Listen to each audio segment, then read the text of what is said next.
진행을 하려고 그래요. 첫째, 시의 이해. 둘째, 시낭송 이론. 그리고 셋째, 장음과 단음. 넷째, 표준 발음법. 다섯째, 시낭송 기법과 요령. 여섯째, 시낭송 실제. 마지막으로 시낭송 선정. 이런 식으로 앞으로 진행할 계획입니다. 매주 월요일에 이 강좌가 올라갑니다. 그래서 뜻이 있으신 분께서는 함께 시청을 해주시고 구독도 눌러주시면 고맙겠습니다. 오늘 또 이 시낭송의 기법, 그 중에서 이 패턴 정리 마지막 시간으로 패턴을 정리해 보겠습니다. 그러고 다음 시간부터서는 시를 직접 낭송을 하면서 이 패턴 정리했던 것을 여기다 적용시키는 그런 시간으로 만들어 보고자 합니다. 지난 시간까지 이 패턴 정리를 여러 가지 했는데 일정한 그 형태나 유형을 패턴이라고 그랬죠. 예, 규칙하고는 다르다고 제가 자꾸 말씀드렸습니다. 규칙은 꼭 지켜야 할 사항이나 법칙이지만은 패턴은 경우에 따라서는 자꾸 시적절하게 변경시킬 수 있는 것입니다. 그래서 내 패턴이 100%가 맞는 것이 아니라고 그랬죠. 이 패턴을 가지고 거울 삼고 참고 삼아 가지고 여러분들의 패턴을 직접 만들어 보시라고 이렇게 패턴을 정리해 드리는 것입니다. 지난 시간에 주로 이제 이 점층법과 점강법에 대해서 말씀을 드렸어요. 점층법은 점점 고조시켜서 올라가는 거고 점강법은 점점 내려오는 것이라고 그랬어요. 그런데 이 점층법과 이 점강법을 같이 활용해야 될 경우들이 있습니다. 자, 주로 5음보 이상일 때 그렇게 되거든요. 그러니까 강조할 부분까지는 점층으로 갔다가 끝에서는 반드시 원위치 시킨다는 것. 항상 점층이 되면은 끝에 가서 다시 내려온다는 것. 그게 정강입니다. 점층, 정강. 예. 예를 들어서 볼까요? 이거 고조시켜야 할 때 그런 점층이 된다 했죠. 몰아붙일 때. 그 위대한 구국의 염을 재현 행사로 올렸다가 다시 새김은 끝에 가서는 내려야 돼요. 이게 원위치가 돼야 돼요. 다시 그 위대한 구국의 염을 재현 행사로 여기까지 점층이 갔죠. 다시 새김은 점강이 된 겁니다. 한 번만 더요. 그 위대한 구국의 염을 재현 행사로 다시 새김은. 예, 다른 예를 들어볼까요? 흘러간 역사의 솔바람 소리. 여기까지 점칭했어요. 맑게 배어있거니 점강이 되죠. 점점 떨어져. 다시 한번요. 흘러간 역사의 솔바람 소리. 점칭이 됐죠. 맑게 배어있거니 점강으로 됐죠. 그러니까 점층과 점강이 같이 활용이 되는 것입니다. 한 번만 더요. 흘러간 역사의 솔바람 소리 맑게 배어있거니 점층했다가 점강이 됩니다. 예를 하나만 더 들어보죠. 하늘 중심을 겨누어 활활. 여기까지 점칭이 됐죠. 그래가지고 타오릅니다. 점강으로 원위치를 시켜주는 거예요. 하늘 중심을 겨누어 활활.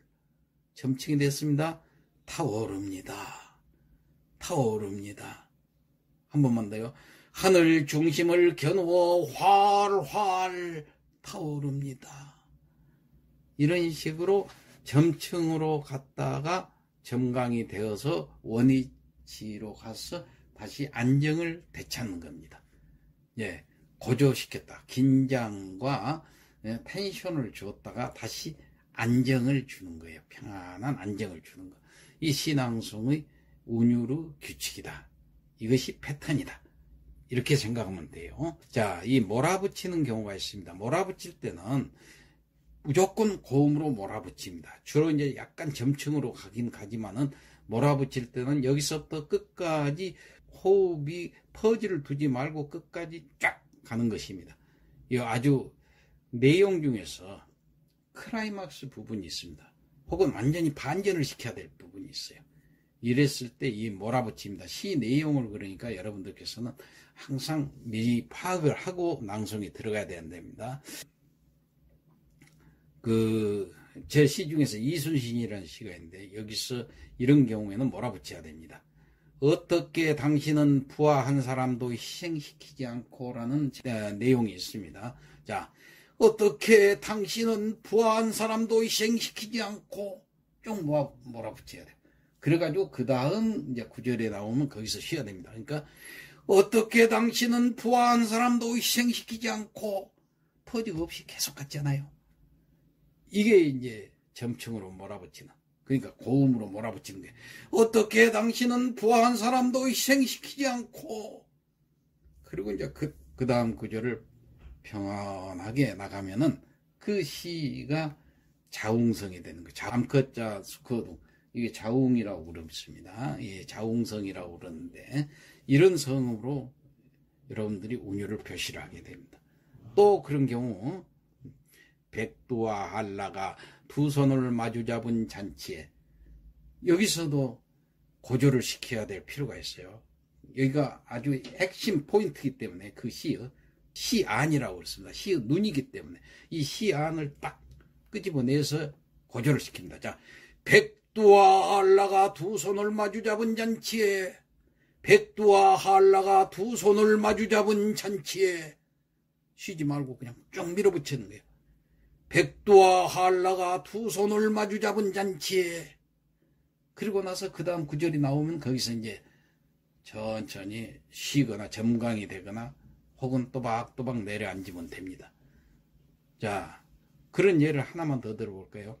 문정이 시에 이제 이런 거 있죠. 시퍼렇게 살아있는 젊은 심장을 향해. 이게 좀 강한 시퍼렇게 살아있는 이런 구절이 있기 때문에 여기도 고조를 시켜야 되겠죠. 그렇기 때문에 여기도 몰아붙입니다. 시퍼렇게 살아있는 젊은 심장을 향해, 시퍼렇게 살아있는 젊은 심장을 향해, 한 호흡으로 간 거예요. 시퍼렇게 살아있는 젊은 심장을 향해. 자, 이 몰아붙이는 것을 확 잘하고 그 다음에 풀어줘야 시가 살아난다는 거예요. 이런 대목들을 시에서 보면 한두 군데가 꼭 있습니다. 이럴 때 이걸 찬스를 확 살려줘야 됩니다. 이 몰아붙이는 거. 그 다음에 이제 오늘 마지막 순서로 끝맺는 거. 맨 마지막 끝맺을 때 여운이 남아야 관객들 마음속에 잔잔하게 그 여운이 오랫동안 기억이 됩니다. 물론 낭송대에서 심사위원들도 그 여운을 맛보게 함으로 해서 시낭송 참 잘한다 이렇게 생각할 겁니다.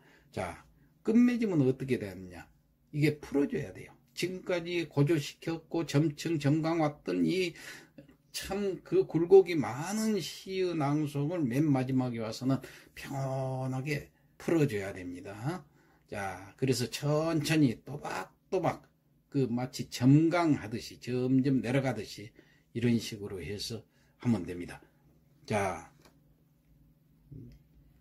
난생 처음 짧은 축복에 몸둘 바를 모르리. 야, 약간 점층으로 갔다가 점강으로 내려와도 상관이 없지만은 그 대신 또박또박. 그러니까 난생 처음 퍼지를 많이 둬요. 짧은 축복에 몸둘 바를 모르리.